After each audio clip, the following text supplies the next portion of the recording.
अर्जुन गर्मी की छुट्टियों में अपनी दादी के गांव आया था। वह शहर में पला बढ़ा, मोबाइल और वीडियो गेम्स का आदी था।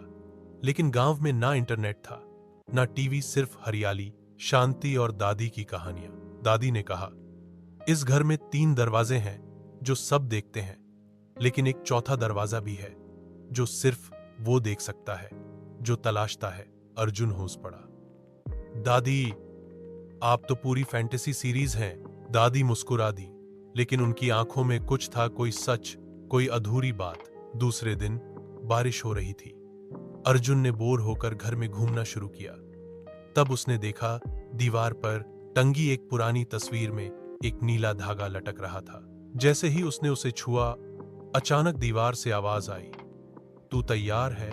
दीवार फटी और वहां एक नीला कांच का दरवाजा प्रकट हुआ, बिल्कुल चमकता हुआ, हल्का थरथराता हुआ, जैसे कोई सांस ले रहा हो। अर्जुन डर गया, लेकिन दरवाजे ने खुद को खोला।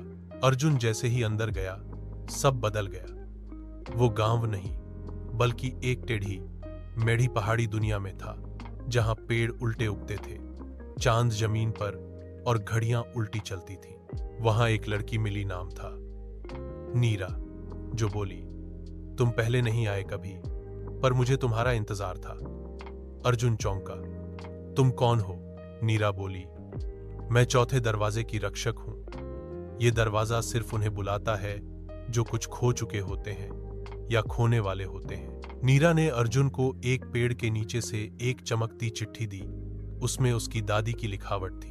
अगर तुम ये पढ़ रहे हो अर्जुन, तो शायद मेरी कहानी जानने का वक्त आ गया है। मैं भी कभी इस दरवाजे से गुजरी थी और मैंने वक्त को पीछे पलटने की कोशिश की थी, लेकिन कीमत चुकानी पड़ी। अब तुम भी चुनाव के मोड़ पर हो। अर्जुन की आंखों में आंसू आ गए। दादी ने उसे ये क्यों नहीं बताया? नीरा ने कहा, तुम वक्त को पलट सकते हो, लेकिन हर पल का एक मूल्य होता है। अर्जुन जानता था दादी बहुत बीमार थी। शायद ये दरवाजा उसे मौका दे रहा है एक दिन वापस पाने का, लेकिन वो जानता था अगर उसने समय को मोड़ा तो शायद उसे कुछ और खोना पड़े। आखिर में उसने चिट्ठी जला दी और दरवाजे से वापस लौट आया। जब अर्जुन जागा, दादी उसके सामने बैठी थी, पूरी तरह स्वस्थ, मुस्कुराती हुई।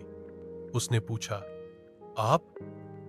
दादी ने सिर्फ इतना कहा, कभी कभी हम दरवाजे से नहीं, अपने फैसलों से चमत्कार करते हैं। चौथा दरवाजा हर किसी के लिए नहीं खुलता, वो सिर्फ उन्हें दिखता है जो खुद को पा चुके होते हैं।